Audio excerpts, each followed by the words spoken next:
Our guest this week on Veterans Chronicles is Arkansas Senator Tom Cotton. He is a freshman Republican senator, and he's also the author of a brand new book describing his tour of duty at Arlington National Cemetery. And Senator, thanks so much for being with us. Thanks for having me on, and thanks for your interest in sacred duty. Absolutely. Sacred Duty is a fantastic book. I don't always read the entire book before a guest comes in. I'm almost done with it, and it really is worth everyone's time. Let's begin with the beginning of your story. Where were you born and raised? I was raised in Dardanelle, Arkansas, a small town in the Arkansas River Valley. I was born right across the river in Russellville, a slightly larger town because the hospital in Dardanelle couldn't deliver babies. Okay. But other than that brief sojourn to be born in Russellville, I was born and raised in Dardanelle on my family's cattle farm. Your dad, I believe, if I read the book correctly, is a Vietnam veteran. So what were you taught about the military growing up, and how did his experience influence your decision to join the service? So my father served in Vietnam. He volunteered in 1968 and then served most of 1969 overseas in Vietnam as an infantryman. And my grandfather, his father, had been a sailor in World War II as well. I had two uncles on my mother's side who were both in the Air Force. So you could say that service runs pretty deep in our family, even though I wasn't from a military family. In the sense that we moved around all the time, but we learned from the earliest days to respect those who wore our nation's uniform and to appreciate the service that they rendered to our nation so that we could live in peace and freedom. And I wouldn't say that my parents encouraged me to join the Army, especially when I told them I wanted to join to be an infantry officer despite my legal training at a time of war in Iraq. But once I joined, they were very supportive, and I think it's been good for the entire family. My father's been very active in veterans causes for the State Veterans Commission and the American Legion ever since then.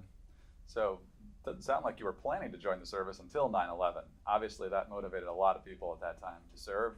Explain how your thinking went. I took kind of a circuitous route into the Army. After college, I had gone on to law school. I obviously planned to be a lawyer. And then on my last year of law school, right at the beginning, the 9/11 attacks happened, and that kind of changed my path in life. I didn't want to practice law so much anymore. I wanted to go serve our country overseas, but I decided I did finish law school and then worked to pay off my loans. A couple of friends of mine in the Army told me that the Army wouldn't go anywhere, the bad guys weren't going anywhere, and if I was making a lieutenant or private salary, my loans weren't going anywhere either. But that was actually a good 2 years for me to take to be prepared for the Army and the rigors, physical and mental. So I finally signed up in 2004 and shipped out to basic training in January of 2005. You alluded to it before. You could have gone into the JAG Corps, but you really wanted to do infantry. Why? I could have been a JAG lawyer, but where's the fun in that? The Army needs lawyers just like it needs all of its professionals. But the infantry mission is the heart of the Army, to close with and destroy the enemy by means of fire and maneuver. I wanted to go out and lead infantrymen on the battlefield in Iraq, and ultimately I went to Afghanistan as well. As I describe in the book, that was a bit of an unusual choice, but it was the choice that I made, and really that so many other young Americans made in those days, giving up very promising, oftentimes lucrative careers, perhaps most famously Pat Tillman, to go off and to serve our country overseas in combat.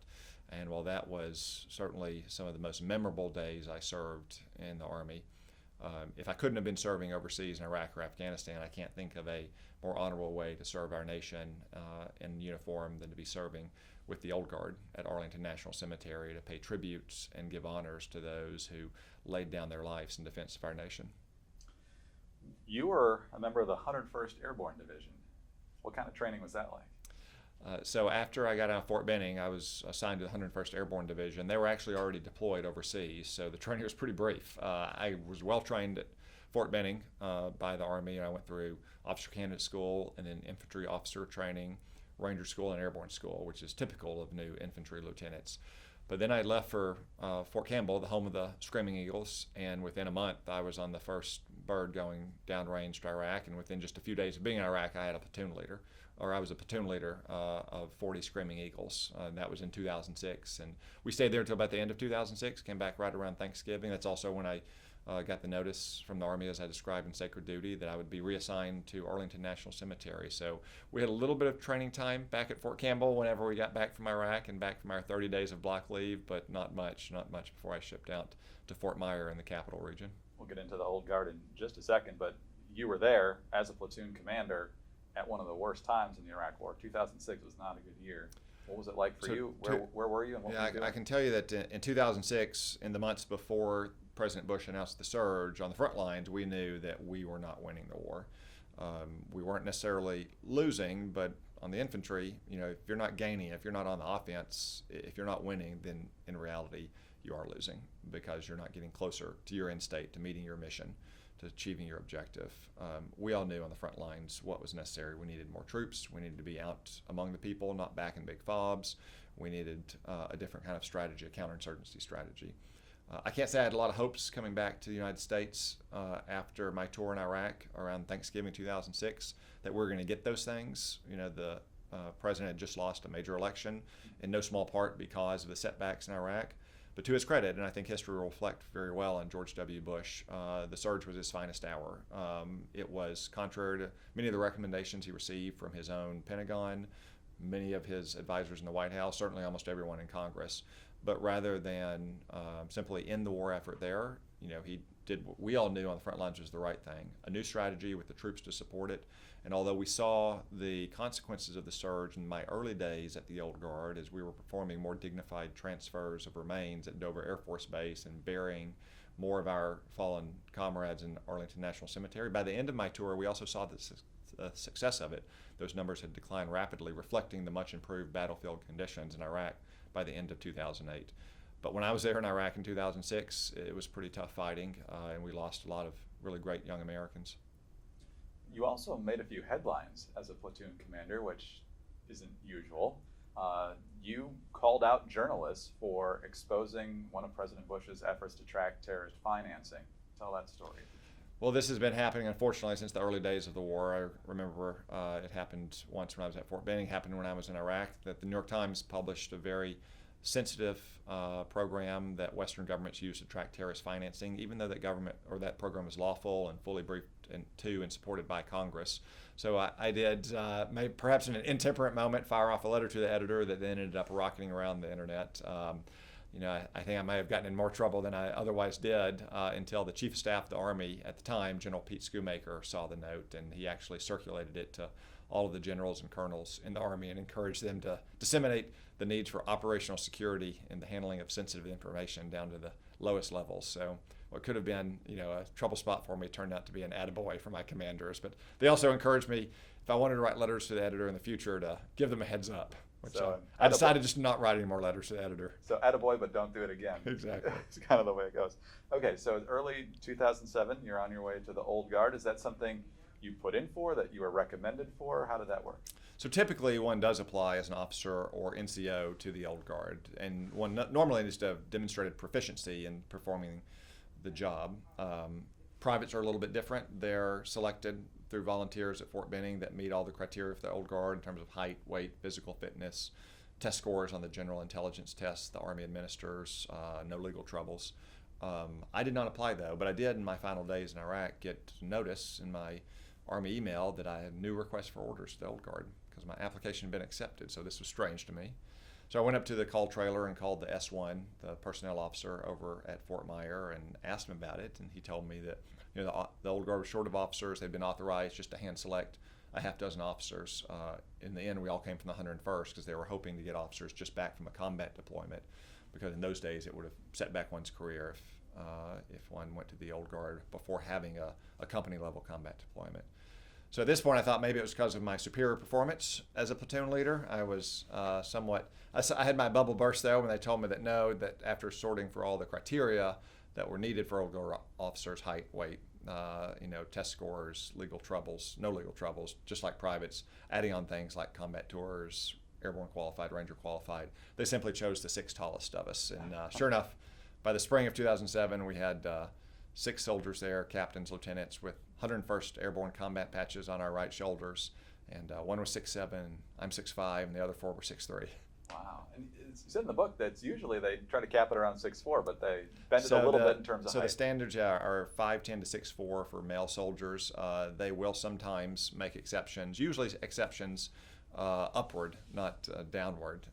But I was a small exception to that, and I'm certainly glad the Army didn't just make an exception, but provided me orders there, because I might not have applied otherwise, and as I described in Sacred Duty, I would have missed out on the opportunity of a lifetime to pay tribute to our fallen heroes.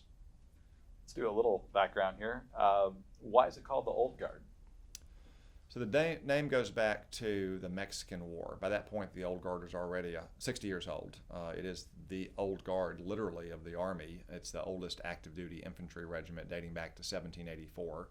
And they fought in both major campaigns in Mexico, the Monterrey campaign under Zachary Taylor and the Mexico City campaign under Winfield Scott. They'd also served with Winfield Scott 30 years earlier up near Niagara Falls in the War of 1812. So when Mexico City fell and they were organizing the Victory Parade into Mexico City, Winfield Scott, perhaps out of affection for the regiment with whom he served 30 years prior, put the 3rd Infantry Regiment, as the Old Guard is still officially known today, at the front of the Victory Parade. And then as the parade marched into Mexico City by the reviewing stand, Scott turned around to his staff and said, "Gentlemen, take your hats off to the Old Guard of the Army." And the name stuck, and it's been known as that ever since. What are the duties of the regiment now at Arlington? So their main duties are twofold. First, they perform the military honor funerals inside of Arlington National Cemetery. That can be from soldiers who were just killed on the battlefield 2 or 3 weeks ago to World War II veterans and Korea War veterans. They also guard the Tomb of the Unknown Soldier, where 3 unknown soldiers rest, and they have done that every moment of every day since 1948, when they became the ceremonial unit of the Army. The second major function of the Old Guard in the Capital Region is to perform ceremonies. They perform retirement ceremonies every year for soldiers retiring after 20 years of service. They perform ceremonies at the Pentagon and at the White House, as I describe in Sacred Duty. Those are very high-stakes ceremonies because you're performing in front of a world stage. Sometimes you have adversaries watching you to see what the quality of your soldiers are. That's one reason why the Army wants such squared-away soldiers inside of the Old Guard. A third mission that doesn't get performed very often, thankfully, but is there, is that they are the primary defenders of the nation's capital.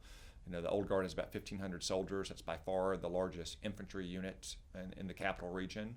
So if there's any kind of contingency that happens, that's where you get young, physically fit infantrymen to perform, tough physical duty.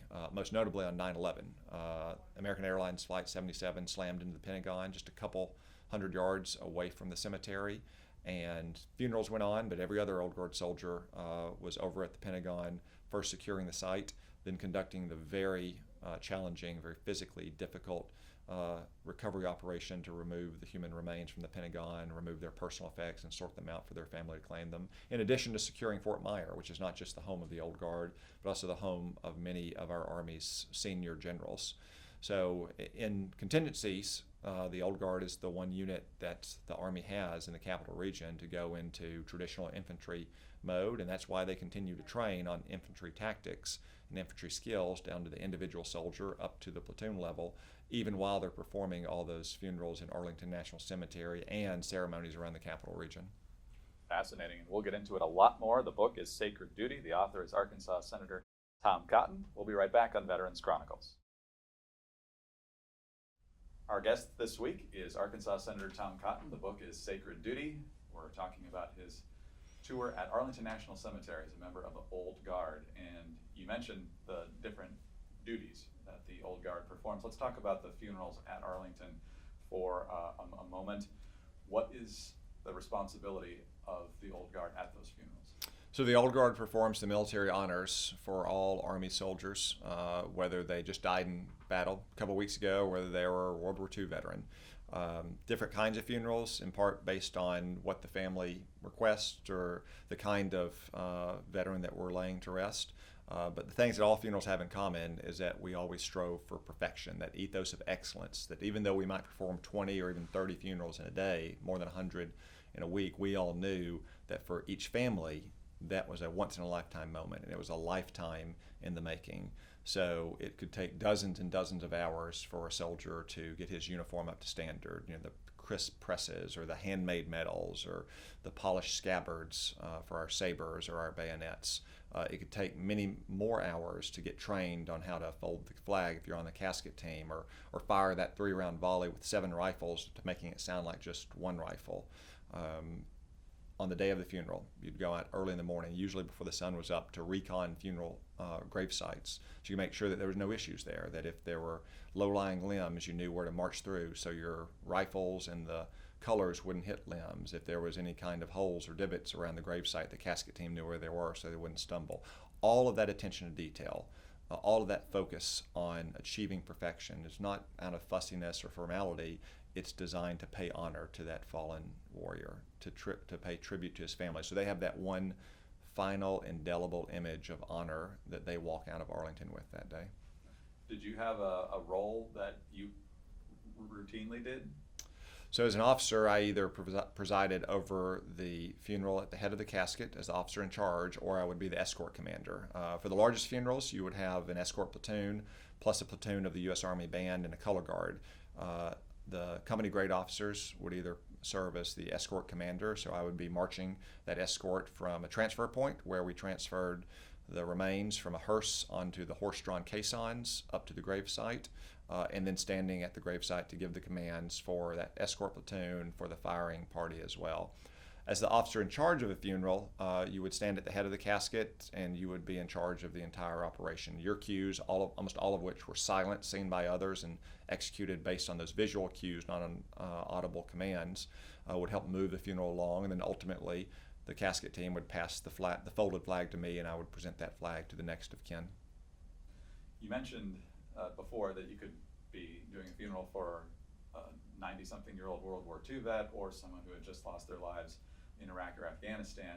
In the book, I think one of the most moving parts is that you see families of World War II vets who they knew this was coming. It's still very sad, but they're usually pretty composed.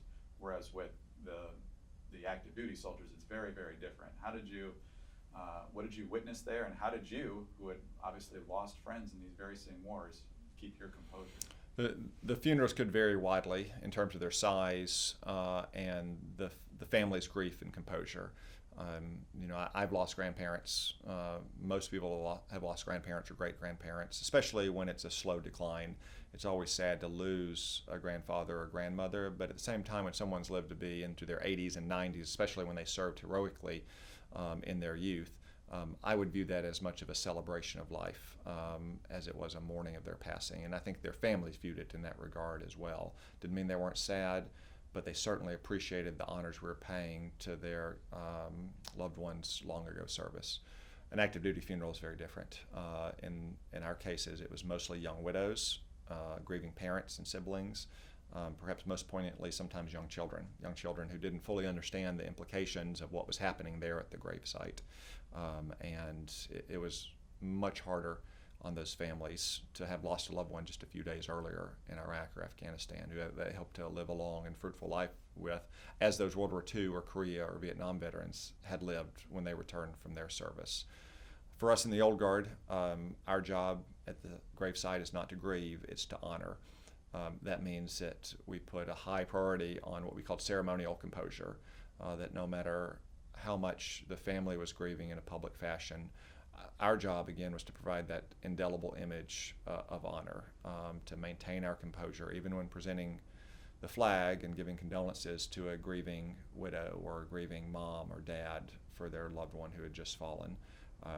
That's the kind of thing that in the moment, you train on it, you focus on it, you accomplish the mission, but once you get back on the bus, once you get back to the barracks, it sticks with you for a long time. For those who don't know, they've seen it, but they haven't heard it. There's something you say when you present the flag. What do you say? Well, that's the condolences. It's changed over time.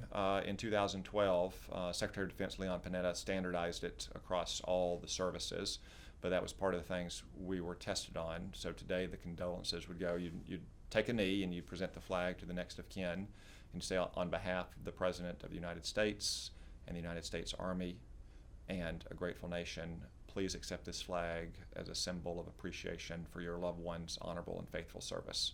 Again, it's changed over time. It would be different for the other four services slightly because it would reflect their service, but it's something on which we trained, and something that you never forget once you started doing it and once you were giving the flag in particular to a grieving young widow or widower or parent of a young soldier who just died overseas. Is there any particular reaction from that next of kin that sticks with you? You know, it varied again. Some people simply accepted the flag and said thank you. Some would stand up, and because once you presented the flag, we would return to attention and render one final salute. Some would stand up and salute. they'd shake your hand. On some occasions, I even saw next of kin hug the officer. No matter how they responded, the officer in charge would respond in kind. We weren't obviously trained to shake their hands wearing white gloves or to hug them, but at the same time, we wanted to make them feel like this was their funeral and that they were in charge, and the emotions they expressed would be reciprocated, and that they would walk away knowing that that soldier, even though he may be very tall and may have that sharp V-shaped torso and look perfect, almost like a machine in uniform, was another human being who had served under arms just like their loved one and loved their loved one in the same way that they did. Senator, let's pause one more time here on Veterans Chronicles. We'll be right back with Arkansas Senator Tom Cotton. Sacred Duty is the book. We'll be right back. Our guest on Veterans Chronicles is Arkansas Senator Tom Cotton. He's a veteran of the U.S. Army, served in Iraq and Afghanistan, and also did a tour with the Old Guard at Arlington National Cemetery, and that is the focus of his book, Sacred Duty, which looks at the history and the duties of the Old Guard. And we're going to move on to other duties of the Old Guard in just a moment, but I have to ask this. One of the things that happens at Arlington National Cemetery, I've noticed this wearing a t-shirt and shorts at the changing of the guard, is that in the summertime, it is brutally hot, or can be. And you guys are in full dress, blues I'm guessing, and sometimes these ceremonies can last a while. How in the world do you not wilt in that heat?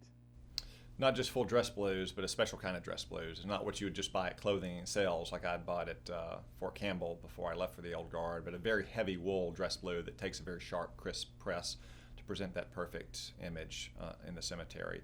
And you're right that in July and August it would get pretty steamy out there in the cemetery. I'd say I probably followed the weather reports in Arlington even more than I did when I was a leader in Iraq or Afghanistan. Something for which we train in the Old Guard, as we describe in Sacred Duty, we have some pretty strange rituals in training in the Old Guard. One is the standing proficiency test, where soldiers have to demonstrate they can stand for a certain amount of time in a heavy wool uniform without flinching, without falling out. As an officer, my standing proficiency test lasted 75 minutes. And that's all designed to ensure that when you're out on the marks at a funeral or a ceremony, that you have the physical stamina and the mental discipline to stand at attention or stand at ease for as long as it takes. When we're actually performing funerals, which we do typically on a weekly basis, you'd have primary responsibility for funerals. As leaders, we reminded our soldiers every night, you're going to be back in the cemetery tomorrow. You need to take it easy just like you would for a physical fitness test, or if you were in combat and you had a major operation. Get a good night's rest, eat a square meal, hydrate well with water and Gatorade, don't hydrate too well with alcohol. And be prepared to be back in the cemetery the next day. That didn't mean that it was perfect. I can remember one time as a escort commander, I was standing in front of my escort, and the last man in the first rank fell flat on his face, kind of like a tree being cut down. But the Old Guard always has contingencies as well for these kind of events. So the assistant non-commissioned officer in charge, who was kind of a jack of all trades, if someone falls out as that soldier did that day, would walk over and scoop him up by his belt and carry him out of the formation. And then we had in every funeral package what was known as a supernumerary, which is Latin for essentially one above the number. And that super, as we called him, would have his ceremonial belt on, he'd have his ceremonial white gloves on, usually hiding behind a tree or a bush so he wouldn't be seen by the family. He'd march out in ceremonial fashion and fall into formation, pick up the fallout's rifle, and go back to whatever position the rest of the formation was in. So however the funeral began, that's how it ended as well. Now, having fallen out at the Old Guard is a pretty significant emotional event as well. Sergeant Major Lee Ward is the current Sergeant Major for 4th Battalion, told me that when he got here, he couldn't believe that fallouts were a big deal because he'd never been in the Old Guard, and soldiers fell out of formation at all of his other units pretty regularly, and no one seemed to care. Do a few push-ups once they're back to normal and call it a day. But that's obviously not the expectations that our nation has for Arlington. So we'd have to go serious incident reports, kind of investigate what had happened. Was there lack of discipline, lack of leadership for a fallout? In that one particular case, I can report that the soldier actually was coming down with the flu, and he had not reported a sick call that morning because he wanted to be on the marks with his battle buddies. So good initiative, but bad judgment on his part, as we used to say about some of our privates in the Army. But it can be a challenge in those summer months in particular. But it can also be a challenge even indoors for very long ceremonies, very long retirement ceremonies, to stay on the marks for that long. You tell the story in the book of the General Mcmaster retirement, and there's usually transition points in the ceremony where you guys are allowed to flex a little bit, but he just jumped right up to the podium, and you weren't in uniform anymore, but you were there. And I was on the parade floor because it happened indoors. It was a kind of a late winter, early spring ceremony, and General Mcmaster was being honored for a long, decorated career of service to our history. He won a Silver Star for valor in the Persian Gulf War. So normally in a ceremony you have a couple break points. In one of those retirement ceremonies, it would be when speeches begin and end, when the commander of troops, in this case the regimental commander, Colonel Jason Garkey, does what's called an exercise, which is simply taking the soldiers out of one position, normally ceremonial at ease, where they've stood for one speech, putting them at attention momentarily, putting them back at ceremonial at ease, all designed just to get the blood flowing to ensure soldiers are not falling out. Unfortunately, General McMaster was very enthusiastic, I suppose, for his speech, so he kind of ran out to the podium right after the Army Chief of Staff, General Mark Milley, finished his remarks, which prevented Colonel Garkey from exercising the troops. But Colonel Garkey rolled right along with it. He saw what had happened. He just turned right back around and went back to ceremonial at ease himself. And to the soldiers' credit, despite standing in one position for 56 minutes during General Milley and General McMaster's speech, not a single one of them fell out. And I got to say, they're pretty astonished what had happened afterwards. They're also rightly proud of themselves for honoring a great general. It's a long time to stand, so that's good training. Let's pivot to a far more somber part of the duty, and that's the dignified transfers at Dover. I think a lot of folks who were paying attention during the Iraq War know that that's the spot where the fallen service members' remains come in. What was it like the first time you were part of that? So Dover Air Force Base in Delaware is where we perform the dignified transfer of remains, where soldiers who've been killed overseas, remains returned to the United States. They've done something like the dignified transfer, or sometimes it's been called an honorable carry, for as long as Dover has been open, but it wasn't until 2003, at the beginning of the Iraq War, that the Army said to the Old Guard, you're going to perform this mission. You're going to perform it whenever it happens. And in fact, Colonel Jason Garkey was Captain Jason Garkey at the time. He was the commander of the Honor Guard Company within the Old Guard. He performed the very first one. And as I write in Sacred Duty, he still has the operation order with his handwritten notes on it. By the time I got to the Old Guard, it had evolved. Officers played an even bigger role in it. And as you say, I was the first person onto the aircraft on my first mission, as on every other mission, which happened early in my time in the Old Guard, even before I performed funerals in the cemetery. And there's nothing like walking past, a lot of cargo and material into the middle of the cargo hold next to the bay door and seeing the flag-draped remains of your fellow comrades in arms who just died a few hours earlier on the battlefield. I mean, it drives home, in particular, the sacrifice that everyone makes, and sometimes it reminds you of how close it came to being you underneath one of those flags. I had young soldiers and young airmen around me, so I maintained my composure. I didn't want them to see their leader losing his composure, but it was a long and pensive flight back on that Black Hawk from Dover Air Force Base to Fort McNair that night after my first Dover mission, a mission that sadly I had to perform 2 or 3 dozen times over the coming 16 months. Although, as we discussed earlier, one of my first months at the Old Guard, May 2007, was the third bloodiest month in the Iraq War, because it was the height of the surge. Only the first battle and the second battle of Fallujah from 2004 were worse. By the time I left the Old Guard in July of 2008, it was actually uncommon to perform a Dover mission. It had gone from being a nightly mission to maybe a weekly mission because the fighting had declined so rapidly after the surge had succeeded in Iraq. But it's something you can never really forget when you see those flag-draped caskets and you carry them off the aircraft at Dover Air Force Base. What's the protocol? What do you do to transfer? Well, as officer, my main job was to ensure that everything was ready for the casket team to perform their mission. Because those aircraft are coming in with all kinds of cargo and equipment, because they've been moved pretty rapidly from the field into usually the Baghdad airport, into Kuwait, into Ramstein Air Base, and then on to Dover. There's a chance that the flag may have shifted, that the cargo straps may have scuffed the flag or caused some kind of damage to it. So we always inspected the flags. If the flags were not perfect, we would remove those flags and destroy them, and then put a new flag on. And then in those days, as an officer in charge of the mission, I would, along with a few airmen, carry the transfer cases out onto a vertical loader, position them for the casket team on the ground. That's changed a little bit over time. in part because of the declining pace of Dover missions, in part because today they use military aircraft much more often. In my day, it was almost entirely contracted aircraft, which were flying back and forth between the theater and the United States every day. So the officer role has evolved a little bit. In my days, though, it was a pretty central role to both prepare the cases, carry the cases to where the casket teams would transfer them, and then to stand by and salute every time any set of remains were in motion. One of the most amazing parts of this is that the attention to detail, even though the family member is never going to see it, and virtually no one else is going to see it, but I would imagine that's attention to detail is another way of showing the honor that you spoke about. And yeah, so at Dover Air Force Base in those days, it's the best example of it because in 2007 and 2008, families were not allowed on Dover for the dignified transfer, and media certainly was not allowed. That was not until the early days of the Obama administration, when President Obama, on the recommendation of Secretary Gates, opened the dignified transfer to family members, and if they wanted, to the media as well. So Dover is a classic example of the old guard going the extra mile, striving for perfection, even though literally no one would be watching except for other soldiers and other airmen. There are other occasions in Arlington when literally no one would be watching either. Many of these funerals are happening in Arlington months after, especially an elderly veteran has deceased, because there's a wait list for a funeral at the cemetery. And sometimes just, that a widow or widower is elderly and has fallen ill and can't travel to the Washington area, or maybe flights were canceled because of weather.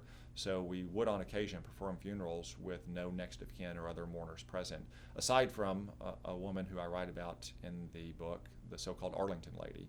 This is a group of volunteers, mostly the wives of soldiers or female veterans themselves, who come to every funeral to give a thank you or give a note of appreciation from themselves and from the Chief of Staff, the Army, to the next of kin, or in those rare cases when there's no next of kin or families present, to ensure that no soldier is buried alone at Arlington National Cemetery. That's a custom that dates back to the 1970s, when General Creighton Abrams' wives knew that this was happening and wanted to put a stop to it. But even in those cases, when it's just the Arlington Lady and the Old Guard, we strove for perfection the exact same way as we would have if there were hundreds of mourners present, kind of like the tomb guards at the Tomb of the Unknown Soldier.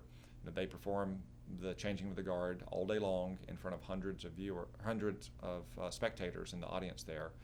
But overnight, they perform to the same standard. And I had more than one tell me, when I asked, well, why do you do this, even though when no one's watching and the cemetery is closed, no one would know, everyone else is asleep. And their answer is to point at the tomb and say they would know. Well, it's a good transition to talking about the Tomb of the Unknowns. It was not part of your detail while you were there, but you do write about it a lot. And how are soldiers selected for that particular duty? Well, it's a very unique platoon inside the Old Guard. Some Americans actually make the mistake to think that the Tomb Guards are the Old Guard. In reality, they're probably the most specialized unit inside the Old Guard. They have one single mission, and that's to guard the tomb and to perform the changing of the guard. And they don't perform any other missions in the Old Guard, and no one else in the Old Guard performs that mission. So Tomb Guards are chosen on a volunteer basis. They raise their hand and say, I want to go through a training cycle that can be anywhere from 9 to 12 months. It can be a little faster for a really proficient squared away soldier, but on average it takes about 9 to 12 months. And the attrition rate in that training cycle can be up to 90%, given just how high the standards are. So they go through the most rigorous testing and training. They start out doing it in the middle of the night, so there's no spectators there to see them. They will only get out the door to perform a changing of the guard and a shift of guarding the tomb, or to perform a wreath-laying ceremony until those more experienced sentinels, as they're known, once they earn their tomb badge, are confident that they can live up to those standards. They truly are remarkable young soldiers, some of the most disciplined, professional, squared-away soldiers I've ever met, and most of them are very young. Most of the soldiers who are performing that mission are private first class or specialists. Let's go over some of the misconceptions and true things about this. First of all, when the ceremony starts, there's an inspection. I believe there's an inspection for the one about to leave and the one coming in. Those are real inspections, right? Those are genuine inspections. I have seen multiple occasions on which the sergeant of the guard who's performing the changing of the guard will reach up and adjust a uniform item or straighten a belt or maybe tug the pleats out of the blouse. In very rare occasions, they will send a guard back to the quarters to fix a deficiency. But those are genuine inspections. They are not just for show. It happens very rarely, so it's always a surprise to the spectators when it does happen. But when you spend as much time as the tomb as I did, and certainly as much as the tomb guards did, you know that it's a real inspection, and you see it from time to time. Of course, no soldier wants to have a correction fixed out on the plaza as opposed to in the quarters before they go out the door. That's one reason why every time you have a changing of the guard, you have 3 or 4 fellow guards standing around you, patting you down with masking tape, straightening out your uniform, making sure that everything on you looks perfect for that next guard shift.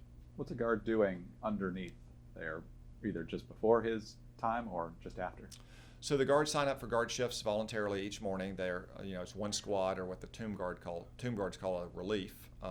And if you're fully qualified, you've earned your tomb badge, you can perform any outside mission. You can change the guard, you can walk the mat, you can do a wreath laying.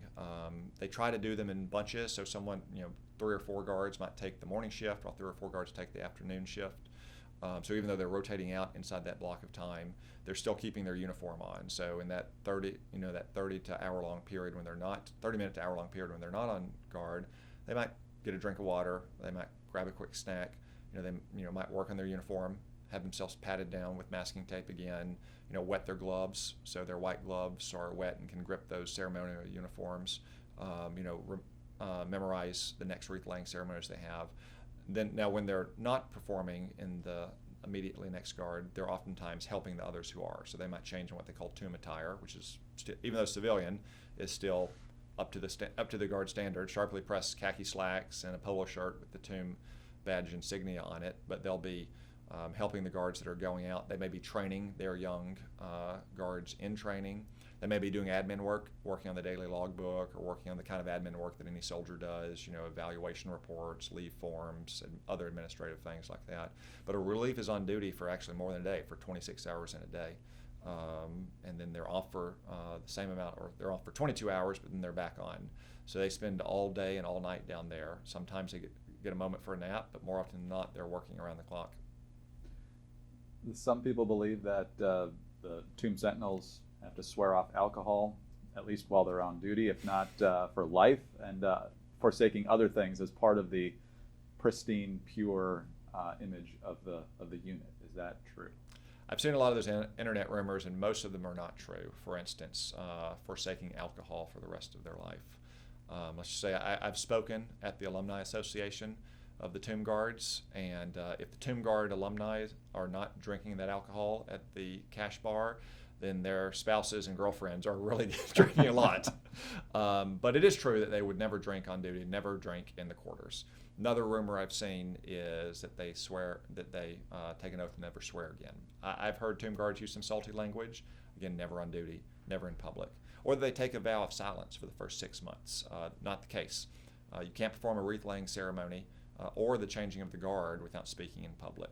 And a standard practice for the tomb guards in their training is to have oral quizzes, because part of their training is to memorize 17 pages of knowledge about the tomb and the cemetery.